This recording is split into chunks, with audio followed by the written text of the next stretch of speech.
How do you know? Yeah, it's live. Yeah. Adi. Hi. Hi everyone. The team of Sarthi is at Cafe Urban today, and we are here with Sushma ma'am and our very beautiful host Aarti. Hi. Thank you. You can sit down now. And we are honored that you always give us space to have our discussions here. This is like our favorite place, to be honest.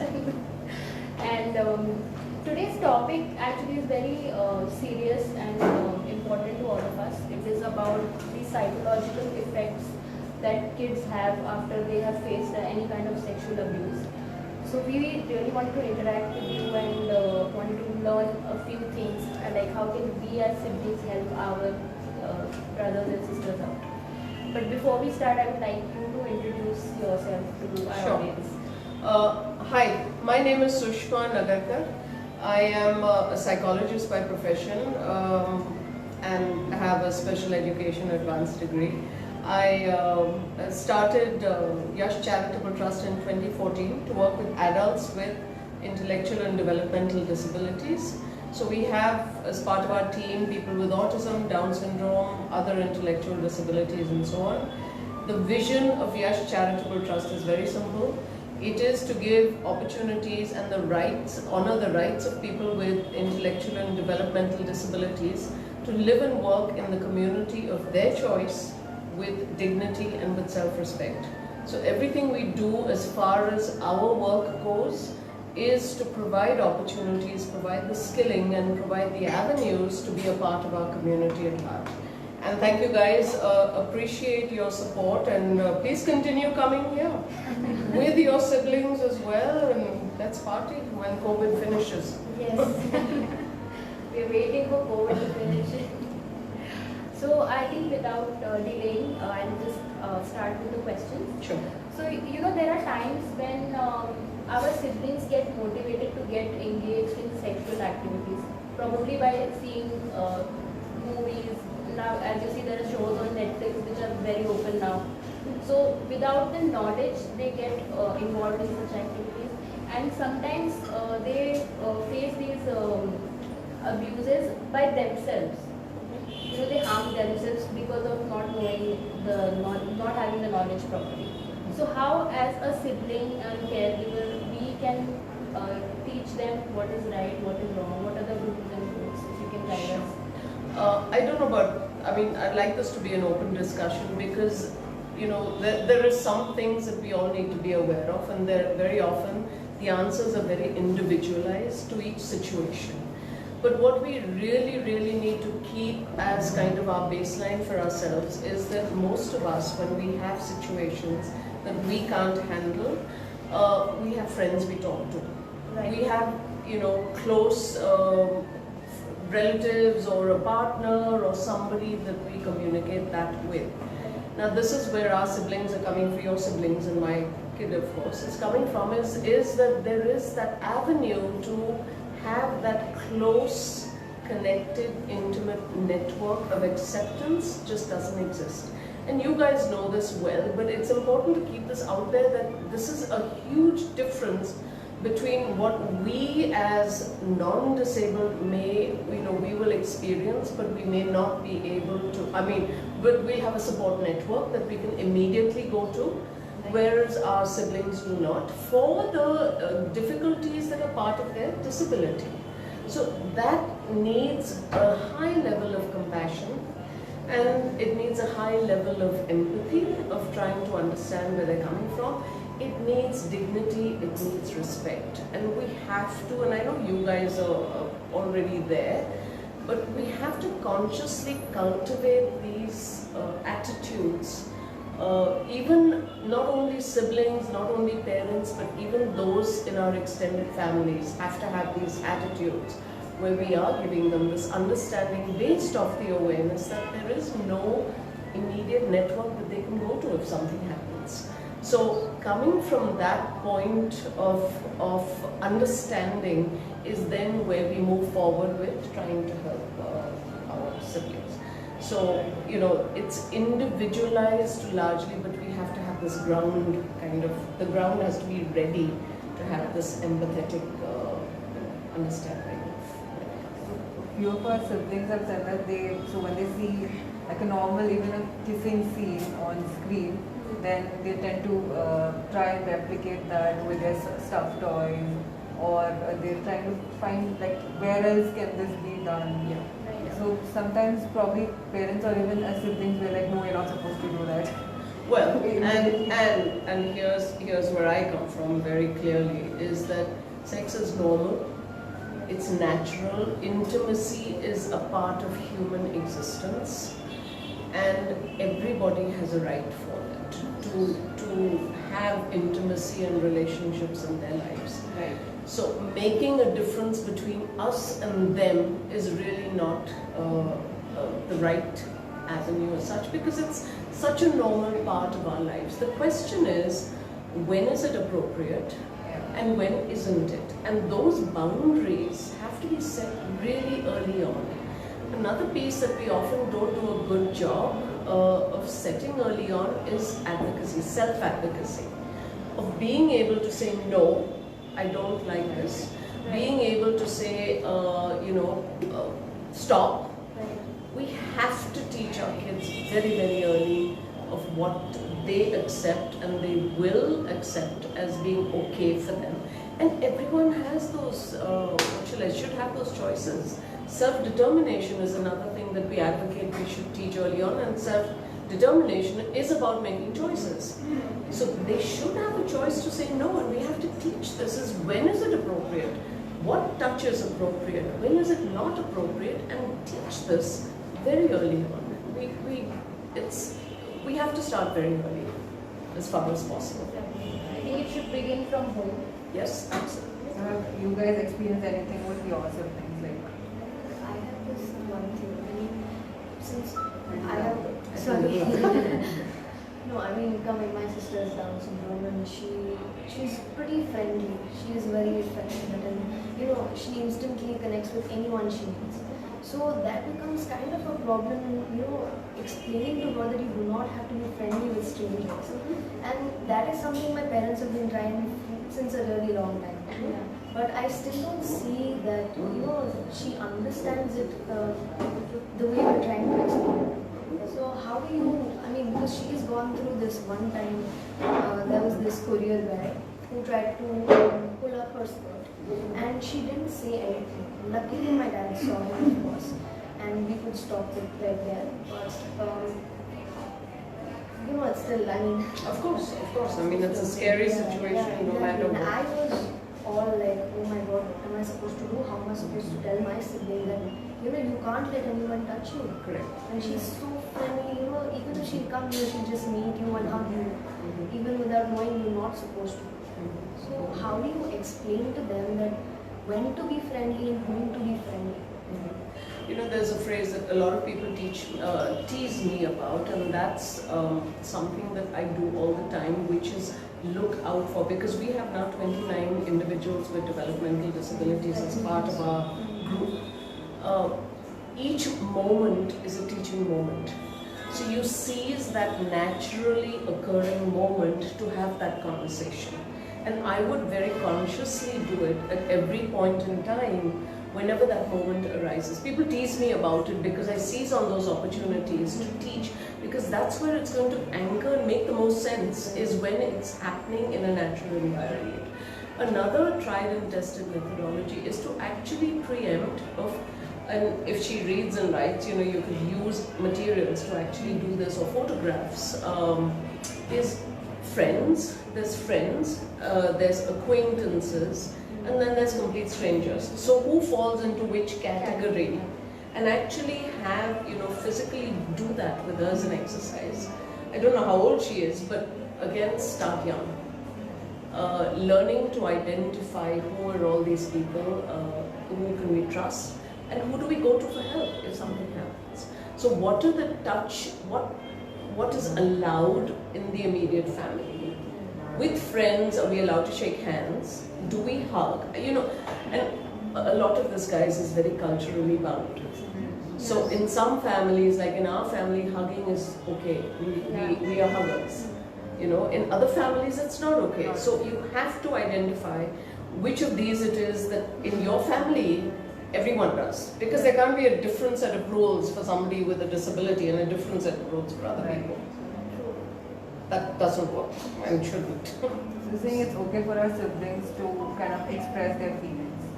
I mean, getting back to the... Yeah. So is it okay for us to express our feelings? It is okay, but just like Drishti says that, you know, our siblings don't tend to differentiate when it comes to expressing these feelings. So, And the when you say, immediate- I'm sorry, I'm a little lost. So feelings of... sorry, I mean, differentiate between whom they can express their feelings to. But that's exactly right. That is a teaching that has to be taught. And again, it'll vary. It'll vary with, like we are okay if Aarti greets our building watchman. I'm fine with it because for me and for her, it's a sign of showing respect. Okay? That may not be okay for you. And I'm not saying good or bad. I'm just saying that in your situations, it will have to depend on what is okay for your whole family and the whole ecosystem. And the same rule applies to the sibling, isn't it? Yeah, because many times we're paranoid about the replications. Like, okay, today she's saying hi to, say, the building watchman or anything, but what if they don't take it in the right sense? Absolutely, absolutely. And that again is an individual choice. Correct. It's an individual choice. And that's why I say there's no one size fits all in any of this. Right, right. It really varies with, I mean, for example, I was brought up and therefore my children are brought up to respect anybody and everybody who is working and is part of your natural system, right? Now, if she was to do something more than just say good morning, which she won't do because she's been taught, that would be a concern, you know. But some things that we all believe in and we all do. So the same thing, you know, has to be sort of for everyone in the system. Can't really have one. You can't have a different set of rules. Because all of this, everything about relationships is human. Correct. It's about humans. It's not about, you know, whether one person is entitled to doing this and another isn't. It's about us as a community. Also, I think I would like to add that if a person with intellectual disability is getting involved in self-pleasure also, it is not wrong. Absolutely not. And so that's what there are many parents who will just come and say, no, you're not supposed to do this. But I think we should not stop them. Instead, you should educate them to do it the right way. Exactly. Yes. What is privacy? What is privacy? When is it okay? Right. Educating is an option. Not Absolutely. And there's lots of good literature out there. There's lots of literature out there, you know, to use if your siblings listen to stories or if they can read or, you know, there's lots out there that would help in this. And sharing your own stories, I think, is also very powerful. So does the kind of intellectual disability, like say an autistic child versus a Down syndrome child or cerebral palsy child, so I mean, does that differ? Like, how do we educate or how do we approach? Like, for example, my sister, she is a person with autism. She's not at all friendly. Like, unless and until she doesn't know you, she's not going to come and say hi. And contrary to that, say Pratna. So Pratna might just come and hug. So I think the behavioral tendencies might differ with your diagnosis. So then how do we Can I go? just interrupt you right there? One person with autism, as you well know, is one person with autism. Exactly. So you will have people with autism who also may like to hug. Exactly. That. Yeah. Even though, For example, he comes down for a morning walk only to wish everyone good morning. There you go. Yeah, so even within autism, the spectrum is so huge. I mean, wide. So you can't really, I don't know, like, it doesn't depend. Like, is there anything? It really depends, and it also depends on, again, the family ecosystem. It depends, each individual is really different, but there has to be an element of teaching. I mean, that's just the way it is. You have to, and you're going to maybe have to constantly reiterate it and go back and revisit it. Of who are the people that, you know, how do we behave with various kinds of people in our lives. You may just have to do that. Yeah, because Just to prevent the incidents. correct. Yeah, because a few parents have heard, they said that usually Down syndrome children are friendly, seem to be more careful. And your sister might not be very social, so it's okay. So I was like, does this really depend on that? I don't know. It also depends. There's a lot of, people with intellectual disabilities are at higher risk for mental health issues also. Correct. That's been clearly documented in all the literature. So it also depends as they're growing older whether there is intact mental health or whether there are those other issues of anxiety, depression and so on that might crop up later on in life. So that also is going to impact the interactions and the relationship building too. I'm not saying everyone gets it, but the preponderance is there. So then, like when your brother, you were like, telling about your brother, right? So how do you like approach it? Like you're fine with. So actually the thing is, he is so open that like the other day we went down to buy something and he came out with me. It was okay till he was wishing people in the building. It's just that as another like a neurotypical individual, I experience that some people take it in a very jovial way. Some people don't get what he's saying, but when I explain it to them, they are like really okay and surprised and happy about it. Some people just don't care. They're just in a lot of hurry, so they're just rushing somewhere. Yeah, but it's okay till then. But when we come out of the compound, he is capable of wishing each and every person he sees on the road. But then we tell them that don't do that. Because they're strangers. In the building it's still okay, even though there might be some people whom he doesn't know. But that's still okay. But once you are out of the gate of the compound, you don't. And then that's what, you don't touch anyone else without their permission. If they're relatives, then that's okay.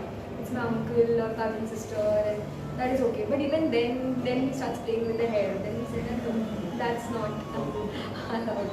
So, but one question, like diverting from this topic of abuse, but related to that, I wanted to ask you that do you think it's possible for autistic individuals to lead a conventional sexual life? I'm not talking in the way of having children or having a progeny, but in a way of them finding a natural expression for their sexuality with another person. Maybe typical, may not be, may again be autistic, but do you think it's possible? And have you seen them getting married or something like that? There's a marriage, what do you call it, a matchmaking support group that exists now. Really? It's been started by a parent of a young man with autism who's on the spectrum. Wow. And she started it primarily. I'll give you the phone number.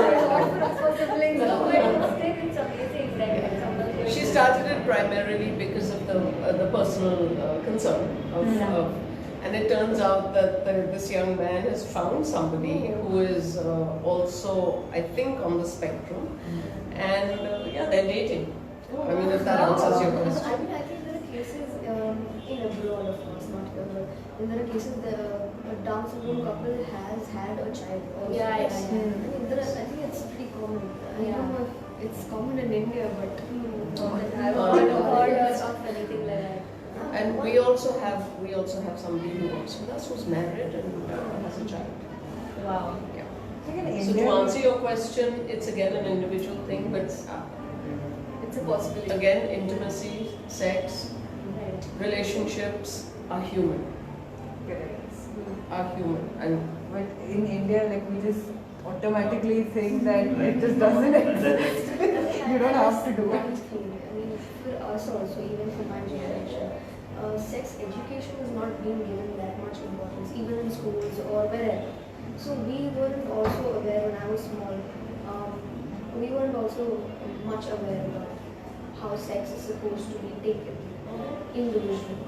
So how do we expect our siblings to learn, even if we're trying to teach them what self-pleasure is?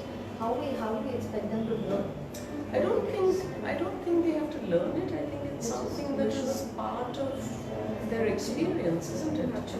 It's a natural experience. So I don't think there's any element of, the element comes in of where is it appropriate and where isn't it appropriate. That's important because of the social norms. Right. Even okay, a safe sex. Yeah. How are we supposed to? I mean, that is what I'm learning from. Again, that's going to be your own decision. I mean, you just gave the example of two people with Down syndrome having children. So again, for your sister, if she has an opportunity to get married, it's going to be a decision that involves both the families as well as the couple. So it's going to be your, situation and your entire family. I would say give the couple a chance, because that's where I come from. But again, I can't dictate right, wrong. It's their right.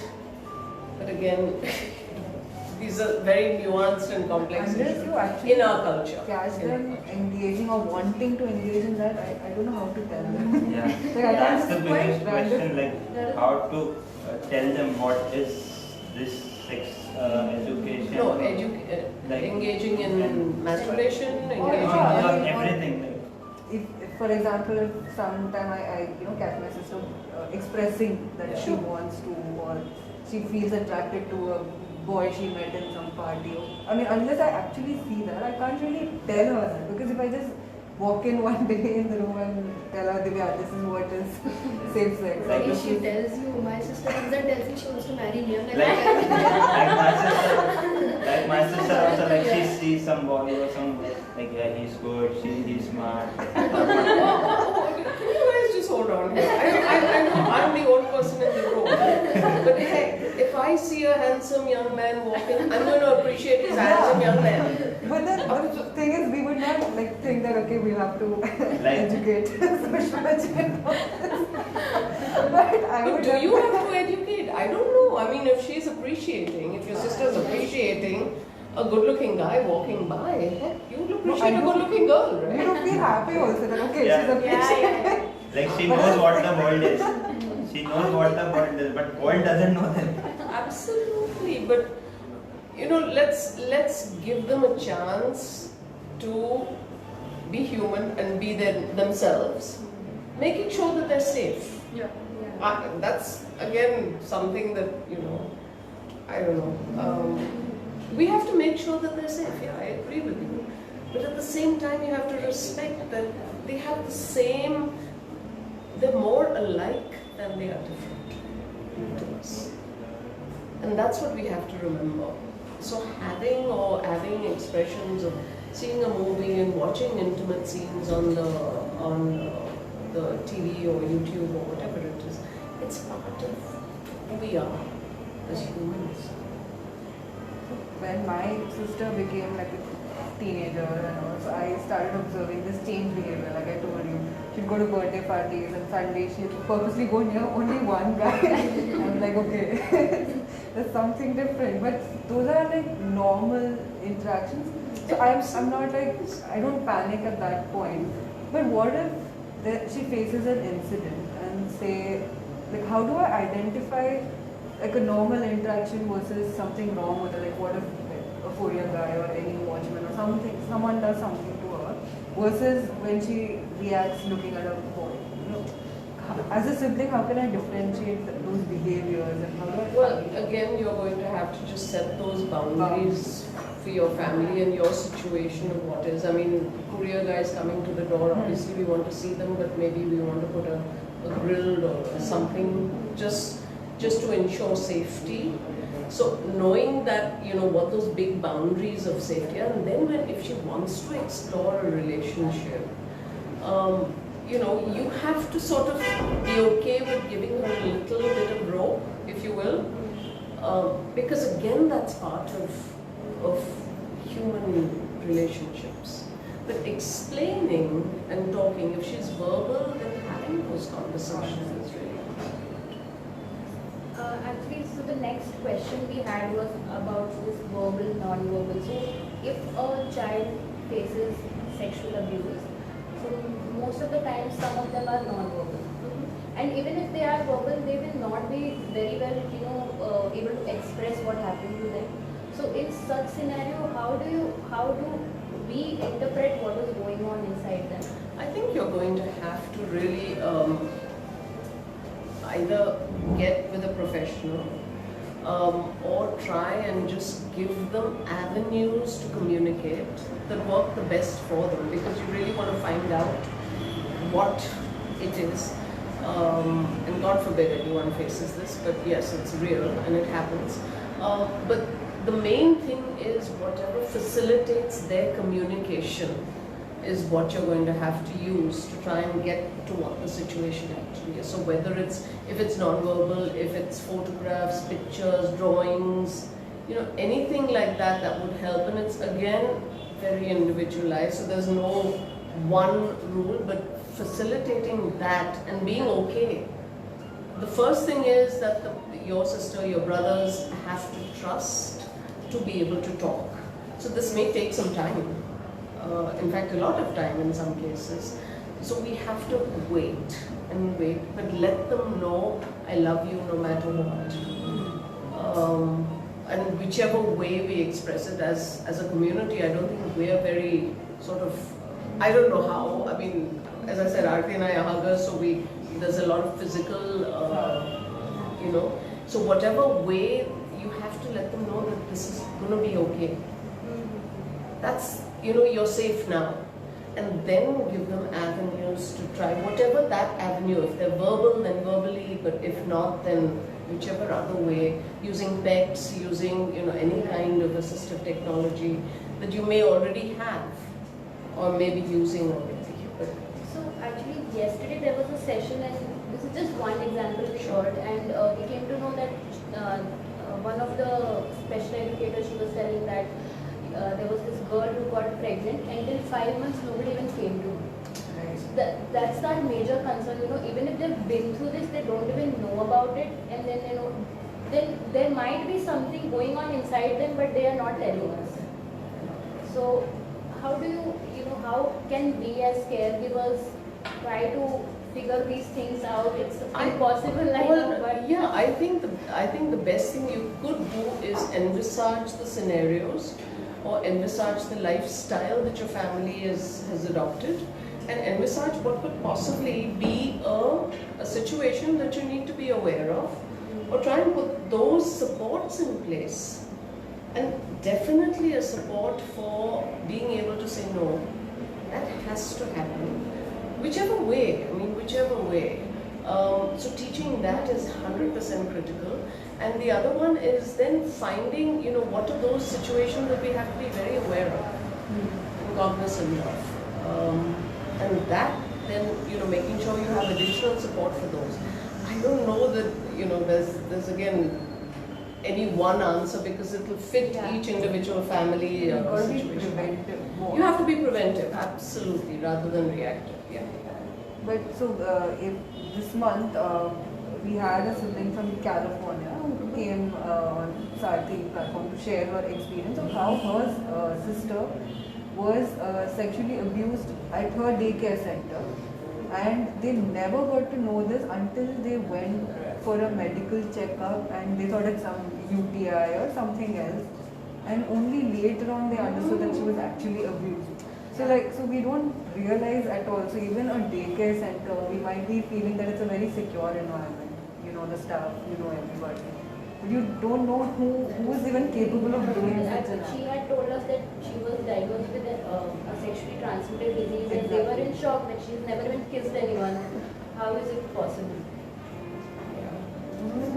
Similar situation with not sexual abuse, but you know, he was constantly saying this to himself, Are Buddhu Singh, Are Buddhu Singh. And the first time I heard it, I was really taken aback, because we know nobody at home uses his language, nobody around him, you know. And the only place he goes to is school. So we tried to prod him, like, who's asking you, even till day he does that. But we never got to know Who's actually said that and from where he's picked this up. Yeah, actually, I think our siblings are pretty observant and smart, so they catch up things pretty But the moment I ask him or even try to insist that he tells me, you know, who's told him this, he either ignores it or he gets a bit restless. So then we don't touch it. We just let him be. Does the like this thought process of giving them freedom and allowing to express, does that have to do anything with the cognitive ability? Like how much can they grasp? Is it like if they are totally non-verbal, they're not understanding and they need help of pictorial cues or something like that, versus someone who's more on the high functioning side. So does that have to differ on the basis of So that? how much can they grasp of what? I didn't Like, know. so for example, say a sibling might be okay. I mean, they might allow them to express and go and say good morning and have a normal way. Like as you said, we should not curtail them from doing all these things. Whereas some people are worried that okay, my child cannot express.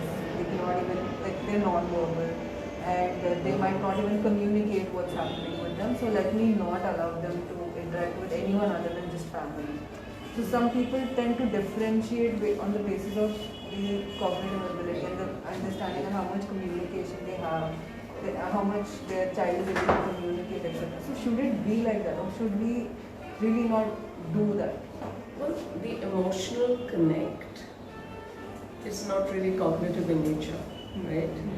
So it is very separate from, say, an understanding. It's a connectedness with another human being. So, in my view, it's two separate sort of balls of wax, if you will. What you're describing is that the family is just scared of something untoward happening, is one scenario. Whereas giving them the ability to communicate within, whatever makes sense, if you will, is really important. I mean, don't we all want that connectiveness? So families have to decide for themselves what is safe and acceptable, knowing that their children are humans first. They're persons first. The disability doesn't define them. I know self-advocates of autism will beg to differ because they will say that my autism defines who I am. But for the most part, our siblings are people first. And everybody has a need for human connect. Even people with autism who are very significantly autistic. They do. The behavior is a way of communication. And we have to remember that it's not behavior in and of itself, it's a way to communicate. Probably your emotions come first, then your diagnosis, and then all the other heavy Emotions terms. is part of humanness, no? I mean, I don't know another way to say it. Not even humanness. I think even though it's beyond our ability to understand, It's every us. living thing. Every living living thing. thing. That's true. It's beyond our ability to Even understand. plants, I mean. Yeah. So the next question was like, what communication techniques can we use to help our disabled siblings share incidents of sexual abuse or any inappropriate sexual touch? I think again it depends on their communication and what works best for them by way of communication. What I would really like to emphasize here is that as we work with young children, and I am a parent myself, so I understand when the diagnosis comes that it's really hard. But the best thing we can do for our children at very young ages is look for ways to establish communication, no matter what, whether they're non-verbal, whether they're verbal. Because when that communication is worked on, it becomes that much easier as they age and as they get into teenage years and then adulthood for them to be more able to voice, exactly what you're looking for. So please encourage communication as soon as you can. And then to answer your question, it would really be in whichever way that you communicate currently. But again, as she asked earlier, we have to let them know that this is okay and I'm here for you. That's the most important thing. There's no judgment here. There's no, you did this, therefore this happened. Correct. There's none of that. The world is not a happy place and a safe place at all times. But we're going to get through this. And communicating that we're going to get through this, we're going to get through this together. And very often, there's a sense of guilt, even for the caregiver. How did I let this happen? Correct. I should have been more aware. I should have been more, vigilant and taken care. We all do our best. Siblings, parents, grandparents, we all do the best we can in our situations. And we have to let it go, and then, sort of not beat ourselves up, because that makes us less of a rational caregiver. Because we have to be able to empathize, and that empathy may get impacted by this constant feeling of, oh my God, I'm such a bad person for allowing this to happen. I shouldn't, I shouldn't, all that. You're right, like for small things also, there's such a big guilt factor, and this is totally unimaginable right now. Can I just bring something else up? Yeah, Since we're like, all of you, I don't know, who's married here? No one.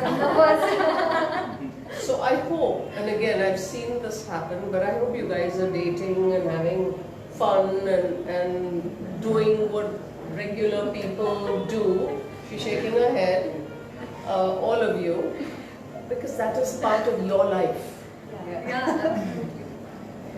Please, something, you have a sister or a brother, they have a need. Yeah. But I think your life is your life also. So these decisions what you're taking, somewhere at the back of head, we keep them as a factor and then decide the person we want to date also. It is like that. that's going to be, when you tell somebody someone who's, you're dating or something like that, and you mention your siblings, of course. So my sibling is wonderful and handsome and sings well and is very friendly and this and that. She happens to have Down syndrome. Most parents don't even imagine. So most of the parents' mentality is, okay, so she's the one who's going to get a degree, she's the one who's going to get married, she's the one who's going to tick all this boxes. This one, she's not going to do any of those things. Let's just protect her. Get pampered. My father had like a direct conversation with me when I was in 10th standard. So I was expected to overcompensate for Pawan. So he was like, Pawan is like this, but you are going to come first. Wow, pressure. So I think I'm like, with Anna. Luckily, we didn't have any conversation like this. Yeah, me too. But look how much Aditi has achieved. Yeah. Isn't that amazing? Yeah. Isn't that amazing? So I always say I can't achieve more than what he has achieved. And so please no comparison. Aditi was star. How do you communicate She's so with? inspiring.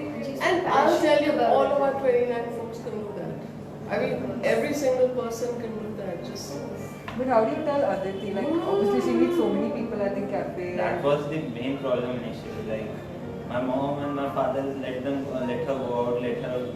For me, it was like if she goes out, I silently go behind see her. Then unfortunately, I had to go to Chennai and out. So mom usually tells that luckily you went, or otherwise she won't have come out.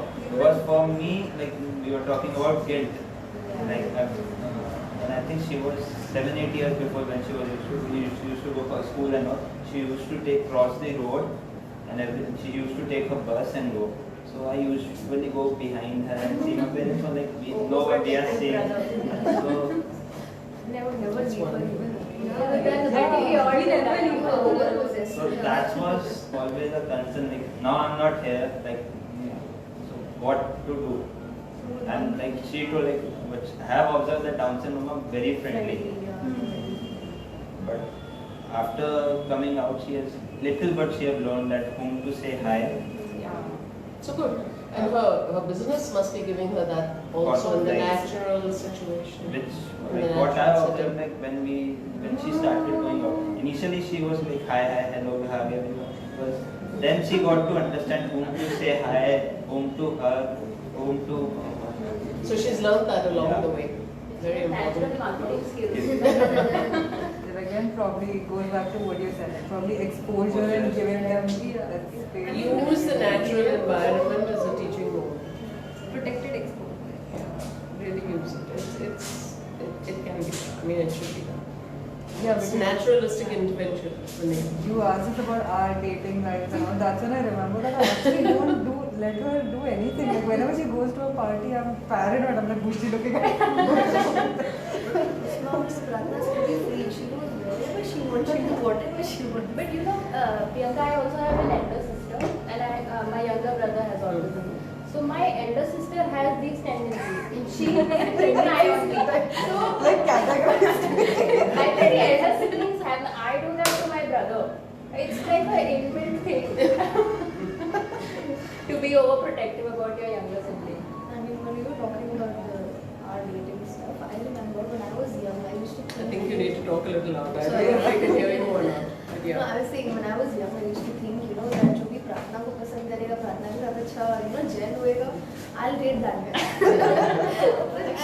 It might sound really judgmental, but how a person treats another person with disability is a very good judge of their character.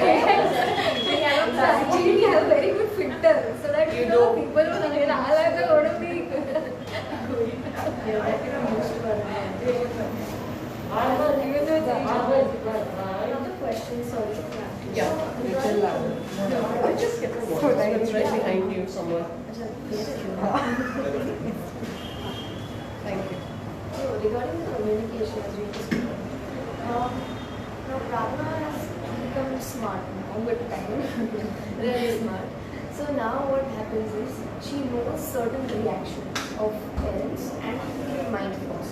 So there are certain times she wouldn't open. Knowing the reaction, knowing the consequences, she won't It's open. awesome. That's awesome, of course, but sometimes you ask him, उसको पता है वो फंसने वाली है, या उसको डांटने वाली है. So what if she, when I was a little young, Amita, I don't really see it, but she used to keep a towel in her vaginal area. Of course, with clothes on, but of course, now that is the need. She had a physiological need, so she was trying to Sure. cater to it. So, but she used to, now if she does anything like that, she won't even tell me. I used to shout at her, like, ये नहीं करना है. But now I understand, okay, if we need it, why can't they? So how are we supposed to deal with that? Because if she doesn't tell me what she's doing, how am I supposed to understand? Why do you have to know? Point. Point. Okay. As long as it's private. yes. Question answered. But again, you would still want to know, right? What if something goes wrong? No, I don't she's know. just, in this case, it's Guys, paranoid. Like my sister, she used to text someone, like I don't know, she is very frequent on Facebook, more than So once my mom and I saw someone, unknown, we don't know, she was just checking her phone. She came to us, that's my privacy, you can't check anyone's phone, you can't check my phone. So that time we got a bit tension. So we were trying to open whom she is talking, because like, we know that when to stop with people. No, it's a real Struggle for Yeah. us. It's our siblings are more happy like that. They have this charm, they can attract And everyone. you know what, I would say to that, because I know we all tend to do it, is check and see if everything is kosher and okay. But I think the same rule has to apply the other way. So she should get access to your phone. When I take Aarti's phone and I'm trying to scroll down and she tends to write all these, messages to people, and I'm laughing half the time because the messages are really cute. But by the same token, she's got access to my phone as well. So I think it's only fair. Why should? It's Why not? actually funny because these days parents, like for our siblings, many of them they've created Facebook, WhatsApp account. Then I see the mom or the father or the sibling only having that. Like, what is your brother sister doing? They're like, no, what if he contacts someone unknown? And I'm like, yeah, but so I don't know how to. So my brother doesn't have a Facebook account and all, but every time I post a picture of him, he comes and he asks me how many likes. That he wants to know.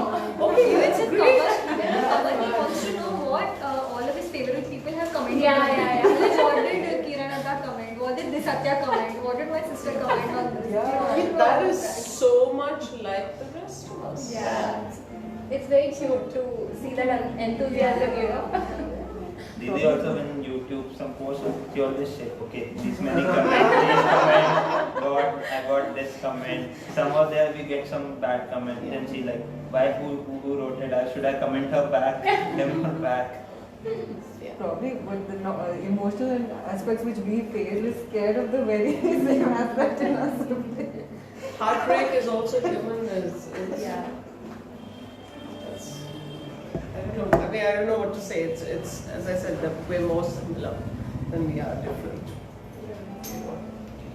And we have to learn to deal with it. And children are resilient. Children, teach them, they can adapt, and that's where teaching early on, comes into play. And most of us are resilient, for the most part, I would say. Yeah. Next question was on. Thank you. So the next question we have is on what are the counselling options we have. Like once we know that our sibling has gone through an incident, and what if we are not able to get them to communicate what's bothering them through the informal communication at home or using cards or etc. Then what options do we have? Where can we? Unfortunately, the counselling options are not that many. We do offer counselling as part of our adult support kendra. We're not trained necessarily in abuse counselling as such, but we do have a counsellor on our staff who does it. But you really have to, I don't know the answer to that question straight off the bat, as in who's available where or what, but just talking to people and networking, getting those resources, and that may be something that's you guys can take up as a project, is sharing those resources across board. The type of counselling that may benefit the individual the most will vary again with the individual's communication. So there may be some very verbal people who then you can actually verbalize and talk with about goals and so on and so forth. And there may be non-verbal, where you might have to use some techniques that one uses, like play therapy or dolls or art and so on, to try and get them to express themselves. Because at the end of the day, it's about the expression, it's about the communication, it's about resolving those issues. So whichever way that's going to happen for that individual will depend on how much verbal or language there is, or do we have to use another modality to try and get the problem to the surface. Usually the first thought is, okay, let's approach the set of therapists we have already been going to, like a speech therapist. But at times they might not be the appropriate resources to approach. But have you had instances of such, cases of people approaching in case of ask? Like, have you all come across? No, we haven't. I think for the most part, most of our individuals that we do provide counselling do have emotional issues that they're dealing with, but none of these have been of a sexual nature so far, and God forbid that someone does face issues. There have been issues of relationships and all that, but relationships, not of an abuse situation. Actually, our next question was also related to this. So, of course, it is very difficult for a person who has been through sexual abuse. But as you said before, that even we are feeling guilty that why couldn't we stop it? So, that counseling should also be available to the parents, To the family, to the entire, whoever is affected by the incident. And it often is then the caregiver, the person also, and the entire family, the parents or whoever, So what we wanted to know is that, is there any way in which we can get back to the earlier lifestyle or routine they were having before this sexual abuse? It will be a very difficult transition, but are there any ways to do this? See, if you look at it for any person, it's going to be how you're going to deal with this situation, deal with the trauma, and it's the same kind of logic, if you will, of how you're going to then get out of this focus area, if you will, and get on with life. it's the same kind of thing. So, you know, the counseling, the family support, all of that is going to help. Ultimately, for that person to, I mean, to get back into normal living as such, is again for you and me, it'll be a different time frame perhaps. Like that for your sibling, it would maybe a different time frame from say someone else, you know. So it's really going to be about providing that support, that empathy, that compassion during that whole period of the counseling process, and it's going to you know, take its time. I'm saying sometimes what if they tend to like, I mean, we regard that as inappropriate, but what if they tend to develop a sense of like, what if they feel that, what if they want that, what if they start liking it? Like, we might feel it's inappropriate to say touch someone on their thigh or I mean any such act, but what if ours You mean having sex? not having sex, but any inappropriate touch also, they might not even look at it as inappropriate and they might want us to probably do more of it. And we've had a few parents tell us that like once they had sent their child to some daycare center and someone pinched them on the thigh or you know just like that touch. But they found that so amusing that they came back home and they wanted more of it. They wanted someone to keep touching their thigh or keep actually pinching them. It's actually weird that how would they, what we regard as inappropriate, they might tend to So develop it might that. be like a pressure point? Yeah, Is like that- a pressure point, yeah. So then there are other ways to get the pressure, right? Yeah, I but mean, if I understand your question correctly. I think what the child got used, liked, or I think would be the pressure or how he was touched. But my point was that it might look inappropriate for us, or we might, you know, tell them not to do it and all. But what if the child actually wants that? Yeah. A similar thing with not of a daycare, but in between there was this phase, you know, where he would want to put his pressure through his chin, and he would do it on someone, either me or dad or mom. And it probably would give him some sort of a relief, but that would of course hurt us because that would be with a lot of intensity. So then initially we would tolerate it, then we realized that this is not going in the right direction. So then we said that okay, if you have that urge, you do it, but not on us. Do it on a ball or a pillow or something like that. This is not, you know, this is not allowed. You don't do it on anyone else. So eventually, then you would do it on a ball or you know, put pressure to a ball or a pillow. And now I think that it's reduced. So give it some alternatives. Yeah, an so alternative, provide exactly. another acceptable alternative. Great response. He's a doctor after all. No, I think this is I think just common sense. Yeah, we're not on any of this. Drishti had a question. You're saying something. Sorry, I'm lost. I get it and So anything on a closing note, anything you guys want to share? Like any experiences you've had? Which no, other good enough. Thanks.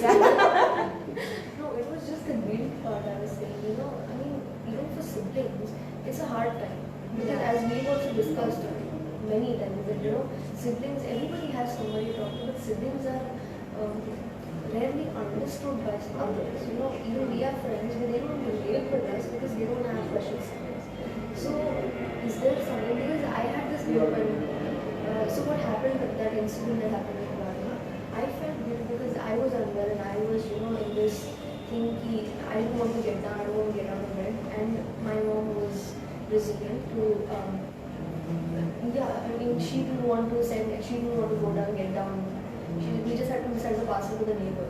So, and my dad was busy with some stuff, so we sent her. And that was the first time we actually sent her at night. It was around 11ish. And so my mom said she'll keep having a look at Radha from the window. So I said it's fine. I was on my bed and I had no clue what was happening. So as she got back, now my mom went to change or something. She just came from there. And now Radha didn't come home till then. So my mom, of course, she had a habit of panicking real quick. So she said कि अब तक आई नहीं है प्रार्थना देखो जरा अभी तक इधर भी नहीं है उधर भी checked everywhere. Now I also started panicking because you know Pratna is everything. got home. So thing happened, that everything happened, the incident happened, we all got caught, and I was instantly regretting my decision of not getting out of bed, not pushing myself to get up, even if I was hungry, whatever it was. You know, that guilt was there, कि अच्छा मैं उठी तो उसके साथ नहीं. I was young back then, but you know that guilt is still there कि you know क्यों उसके साथ. Even at that point I felt कि मेरे साथ कर रहे थे. I spoke to, you know, at this picture of Krishna, and I spoke to him कि मेरे साथ कर रहे थे उसके साथ. I mean, it was that. So it was traumatic for you. Yeah, of course. Now, that is what my point is. Now, is there, how are we supposed to get it out, get that thing out of us, you know? It had to happen. But, yeah, I don't know, it's just still a... It happened. It's gone. Yeah. You're going to take more care, maybe. Yes. But you're not going to panic. You're just going to take care and prevent. And you're going to have to work through this at your own. It wasn't your fault. Yeah. But it's okay for me to say it wasn't your fault because you're still going to think that it was. Yeah. So it's going to take a little while. And again, don't feel guilty about letting it take a little while. You know, just go with the flow and at some point, I mean, that's the only thing that I could at this point tell you. That incident has just made me more possessive. Sounds like a neat girl. I mean. No, but even that sibling which we were talking about, like from California, I mean, she told a similar thing that okay, now we know we've cured her and she's fine. But I still keep having this guilt that had I been there that day, or had I not left her like that, or had I kept, you know, asked them for a CCTV footage, probably none of this would have happened. So that thought keeps haunting you at all times, but yeah, I don't know what can be done to actually. Well, it's just going to take its own, and we have to then seek out that resource, no? I mean, if I was in that situation and if I had the wherewithal or the comfort level or I needed to talk to somebody professional, I would. You know, to get that feeling of whatever it is, beating myself up out of my own system because it's impacting the way I'm living my life. So I would seek out that professional help for myself, for the feeling of guilt. Yeah, Or whatever that is that I'm bottling up inside of me. because a lot of siblings, because this guilt, tend to then draw more boundaries around their already existing routine. Like now you won't go down, now you won't go And there. not only with respect to siblings, in our life also we start drawing boundaries. We Right. don't want people to enter our personal lives, you know. So I'm really glad you guys have this group because Yeah. these kinds of issues are really important to bring out in a safe space. And I'm so glad that, you know, you'll have each other to normalize talking about it. talk about it. Like she has mentioned, I think I met these two girls first because of my brother. Our siblings are best of friends. Any parties to like, okay, I spotted Vinay. So it's really worked out. Like I speak to them now, I can relate to a lot of things. We have similar issues. We've dealt with similar issues, and now these younger people who joined our group, even they are going through what we had gone through. So somewhere everyone's able to share and Correct. And No, that's I'm- so valuable. While growing up, the problems which I faced with my sibling, then you know, those were unique to me. Yeah. And I was like, where am I stuck? Why is Why nobody me? else? Like, how can I even tell anyone about this? Will they even understand? But thankfully, I met people who understood, and I'm very more glad that I've met them. That you know, we can speak about this in a very constructive manner. Yeah. And share what works. I mean, Yeah. Absolutely. there's value in that as well, isn't there? I mean, sharing what doesn't work for you, right? I mean, for your situation. Somebody always gets some ideas and maybe I'll try that or something like that. So anything you would like to tell our Sarthis who are watching you live? on the yeah, program? everyone's watching. I don't know what to say. I'm really happy to be here with this group of Sarthis. You know, these are all complex issues. We can't answer them in the space of a half hour or 45 minutes. But I think just being aware of ourselves and our own, we're not expected to be superhumans just because we're caregivers. We're also have to take time out for ourselves, and I'd like to send that message across very, very clearly, is that that's really, really important to do, because we can be only effective caregivers when we are comfortable within our own skin. And so yes, I mean, I think you guys have an awesome group, and good luck. Continue meeting at Cafe Arpan. It's our place to be. Parents, For life. and if parents want to meet here, we'd be happy. If your dogs, cats want to meet here, also we'd be happy. And we would be happy if you come up with a lifetime membership. That will save the pockets. So thank you very much for having this here. Thank you for giving us this opportunity, first of all, and for always being such a great host to us. You guys come here because you enjoy the vibe. I know that. So Even the food. yeah, We couldn't I think think, there's someone at the door. we couldn't think of a better place to have such an open conversation. So, Thank you. Thank you very much. Thank you so much. Yeah, I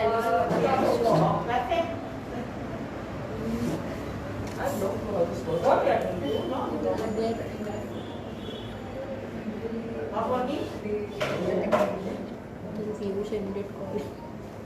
Yeah, because she's You look sexy.